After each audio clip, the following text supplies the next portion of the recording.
Tuhan tidak mungkin salah mempertemukan kembali antara jiwa dan tubuh kita.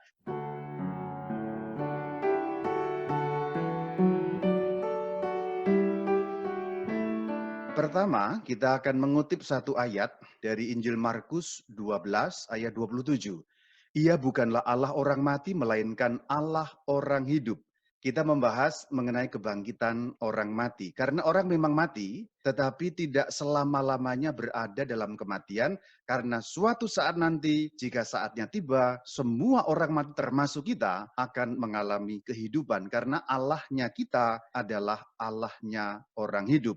Hal pertama, Anda harus mengingat mengenai rute orang mati. Apa yang dialami oleh raga atau badannya? Mengalami penguraian, mengalami pembusukan kembali menjadi debu tanah. Sampai kapan? Sampai akhir zaman tiba.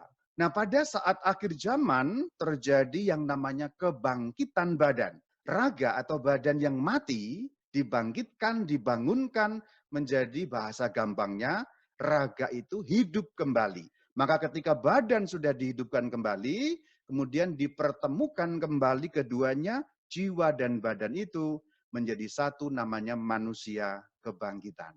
Dasar Alkitabiahnya, 2 Makabe 7 ayat 9. Pada saat zaman Makabe sudah ada keyakinan mengenai kebangkitan badan. Dalam perjanjian baru lebih-lebih lagi jelasnya. Yohanes 6, 39 sampai 40. Roma 8 ayat 11. 1 Tesalonika 4 ayat 14.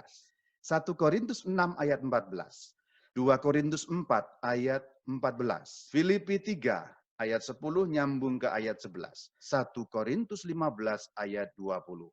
Dan iman Kristen sesungguhnya berawal dari iman mengenai kebangkitan.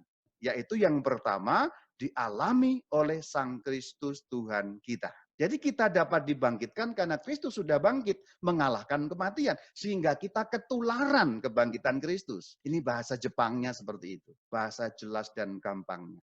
Lalu kapan terjadinya? Jawaban atas pertanyaan ini ada di dalam Injil Yohanes 6 ayat 39 dan 40. Pada akhir zaman, jadi waktunya jelas. Juga dinyatakan di dalam Injil Yohanes bab 6 ayat 44. Ditegaskan lagi dalam Injil Yohanes 6:54. Pertanyaan selanjutnya, dari antara manusia seluruh dunia yang mati ini, siapa saja yang dibangkitkan? Alkitab menyatakan bahwa semua akan dibangkitkan. Kitab Daniel sangat jelas. Jadi dalam perjanjian lama sudah begitu jelas, kitab Daniel 12 ayat 2. Tidak hanya berlaku untuk murid Kristus, tidak hanya berlaku untuk orang Katolik, tidak hanya berlaku untuk orang Kristen, semua manusia dari zaman Adam sampai hari kiamat, semua yang sudah mati itu akan dibangkitkan. Selanjutnya dalam kitab Injil Yohanes 5, 28, 29. Artinya ketika pertanyaan diajukan, siapa saja dibangkitkan, semua saja dibangkitkan. Selanjutnya, keadaan tubuh kebangkitan itu seperti apa?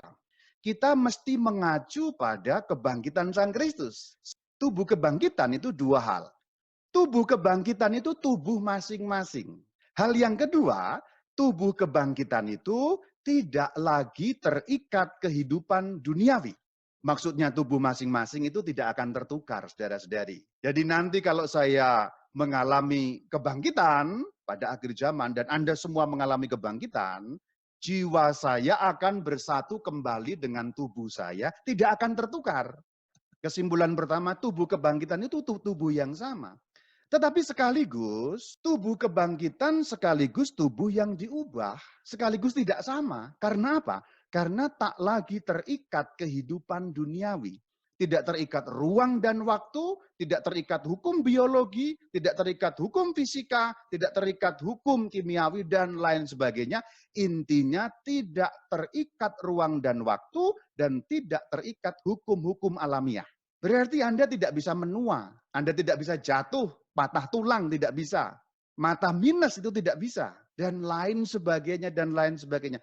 Berarti kalau kita memikirkan tentang tubuh kebangkitan, dua hal yang menyatu ini harus dipikirkan, yaitu tubuh yang sama sekaligus tubuh yang diubah. Mengenai tubuh yang sama, perhatikan bahwa Sang Kristus setelah bangkit, tubuhnya masih sama, masih dikenali sebagai Sang Kristus. Lukas 24 ayat 39. namun sekaligus berbeda. Dalam Injil Yohanes 20 ayat 19 perhatikan, pintu terkunci tapi Yesus tiba-tiba ada di tengah mereka.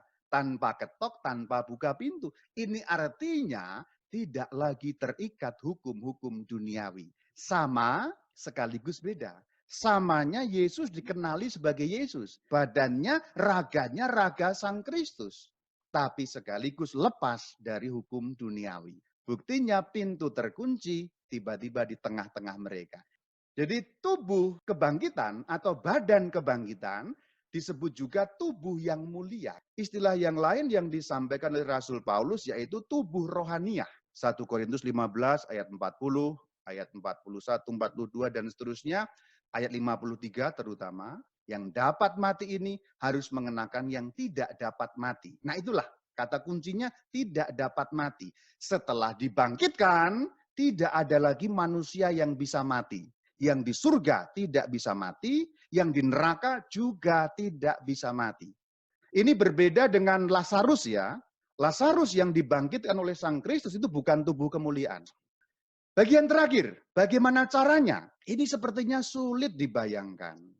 Karena agak sulit dibayangkan sampai-sampai gereja Katolik di dalam CCE atau Katekismus Katolike Ecclesiae atau KGK, Katekismus Gereja Katolik artikel yang ke-1000, menulis demikian. Cara ini melampaui gambaran dan pengertian kita. Kita hanya dapat menerimanya dalam iman. Memang mengenai cara kebangkitan ini masih misterius untuk kita. Kita memang hanya dapat menerimanya dalam iman karena di luar jangkauan akal, di luar jangkauan ilmu pengetahuan. Bagaimana? Sudah menjadi debu tanah kok bisa bangkit, kok bisa hidup kembali. Beberapa hal pun masih misterius. Misalnya nanti akan ada pertanyaan. Orang mati pada saat balita, misalnya baru 2 tahun, pas kebangkitan umurnya berapa, Romo? Ini kan hal-hal misterius yang masih mengganggu pikiran kita. Namun begini, saya menggunakan cara Jepang, jelas dan gampang untuk menggambarkan. Saya mau membandingkan kebangkitan orang mati atau kebangkitan badan pada akhir zaman dengan penciptaan kita melalui hubungan laki-laki dan perempuan yaitu ayah dan ibu kita. Awalnya kan hanya cairan kan. Kita ini kan awalnya cairan, krimi-krimi begitu kan. Loh kok jadi kita? Kok jadi seperti ini? Kok ada mata, ada gigi, ada kepala, ada rambut, ada tangan, ada kelengkapan organ. Ini dari mana coba? Kalau Allah yang sama bisa membangun manusia dari cairan yang nggak jelas itu, apakah sulit bagi Allah membangun kembali tubuh manusia dari debu tanah yang sudah nggak jelas itu?